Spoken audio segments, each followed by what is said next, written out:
पंचायत चुनाव नजदीक आते ही उम्मीदवार अपनी दावेदारी पेश कर रहे हैं और नए नए वादे लेकर चुनाव मैदान में हैं। 24 आवर्स टुडे न्यूज चैनल की टीम भी लगातार पंचायत चुनाव का जायजा ले रही है। आज हमारी टीम जनपद रामपुर विकास खंड स्वार के ग्राम पंचायत मुंडिया रसूलपुर के पूर्व प्रधान अबरार हुसैन से मिली। चुनाव के मुद्दे पर संवाददाता लोकेश सिंह ने की बात। जैसा कि ग्राम पंचायत मुंडिया रसूलपुर में अबरार हुसैन का 5 साल का कार्यकाल रहा बेमिसाल। इस बार भी उनकी पत्नी ने चुनाव मैदान में ठोकी है ताल। नमस्कार, मैं लोकेश सिंह और आप देख रहे हैं हमारे साथ 24 आवर्स टुडे न्यूज चैनल।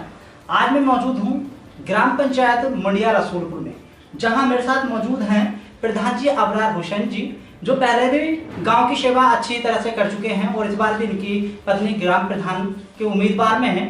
जैसा कि हमने देखा है कि गांव में अच्छी तरह से विकास कार्य हुए हैं और आगे भी होते रहेंगे। इस बार भी उन्होंने ताल ठोकी है। हम उनसे पूछेंगे कि जिस तरह से उन्होंने विकास कार्य इस बार कराए हैं, आगे भी क्या उसी तरह से कराएंगे, और वैसे भी पहले से ही ये जनता की अच्छी सेवा करते आए हैं, क्या इस बार भी जीतने के बाद में उसी तरह से जनता की सेवा करेंगे। जी सर, हमारे चैनल में बहुत बहुत स्वागत। सर, इस बार आपकी पत्नी ग्राम प्रधान के चुनाव उम्मीदवार हैं, तो अब इस बार की रणनीतियां क्या होंगी, क्या इस बार के मुद्दे होंगे? जिस तरह से आपने पहले विकास कार्य कराया है, बहुत अच्छा विकास कार्य रहा है, अब जिस तरह से जनता आपको चाहती है, अगर आप इस बार चुने गया तो किस तरह से विकास कार्य गाँव में?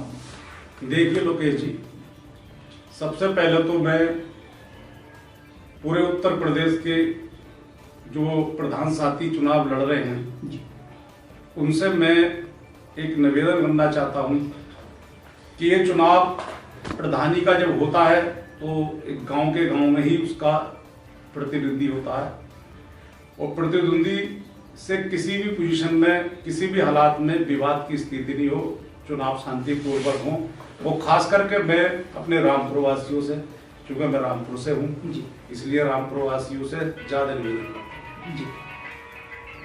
इसके बाद मैंने जो गांव में विकास कार्य कराए हैं, उन्हीं को लेके महिला में सीट सुरक्षित है, इसलिए मेरी पत्नी खदीजा बेगम प्रधान पद के चुनाव में उम्मीदवार हैं जी, और लोगों की भलाई के लिए जिस स्तर तक भी काम होते होंगे, मैं उन कामों को करने के लिए मेहनत और लगन से करता हूँ। देखने में आया कि आपने 5 साल लगातार जनता की सेवा की और इस समय रुझान भी अच्छा है, तो जिस तरह से जनता ने विश्वास 5 साल आप पे किया है, आगे भी जनता विश्वास करे, तो इसी तरह से आपका विश्वास बना रहेगा? मुझे तो पूरी उम्मीद है, और जनता मुझे उस तरीके से, जैसे क्या जब मैं निकलता हूँ गांव में लोगों से अपनी बात कहने के लिए, तो अपने घरों से निकल के जिस तरीके से मेरे साथ हो लेते हैं, मेरे साथ साथ चलते हैं, और गांव में मुझे अच्छा एक उन लोगों का, बुजुर्गों का, माओ का, बहनों का जिस तरीके से मार्गदर्शन मुझे मिल रहा है, उससे लगता है कि मैं इस बार मेरे ग्राम पंचायत में 1645 वोट है, उनमें से 1000 मुझे मिलेंगे इंशाल्लाह।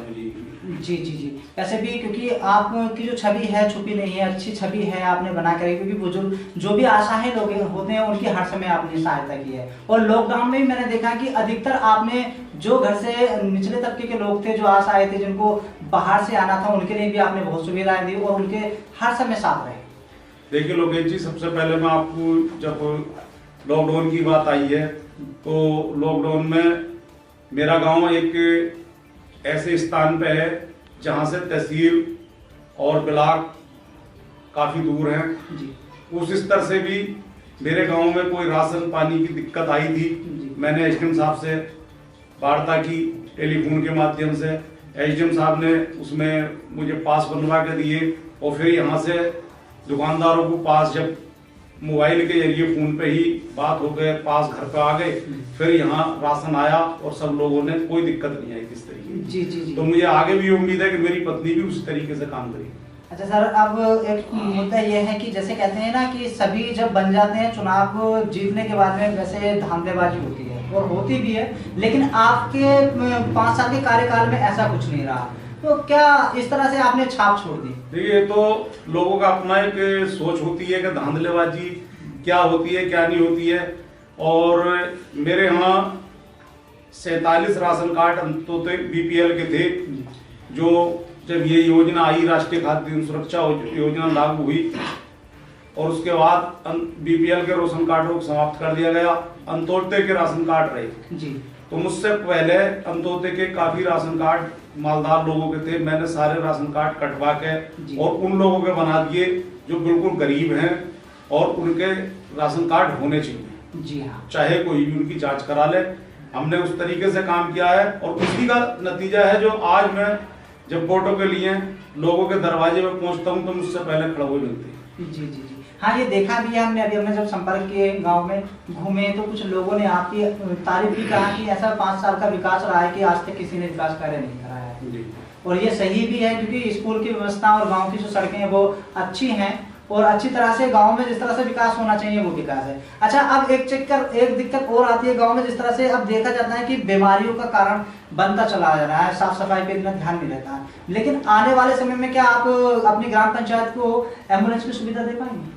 देखिए लोकेश जी, जैसे साफ सफाई की बात आई तो सबसे पहले जब मैं 2015 में प्रधान बना था तो मेरे गांव की गलियों में और रास्तों में किनारे किनारे बहुत सी घास होती थी, घास खड़ी रहती थी, बहुत गंदी रहती थी। मैंने उन्हें सब सफा है। आज मेरे गांव में कोई निकल के देखेगा तो उसे महसूस होगा।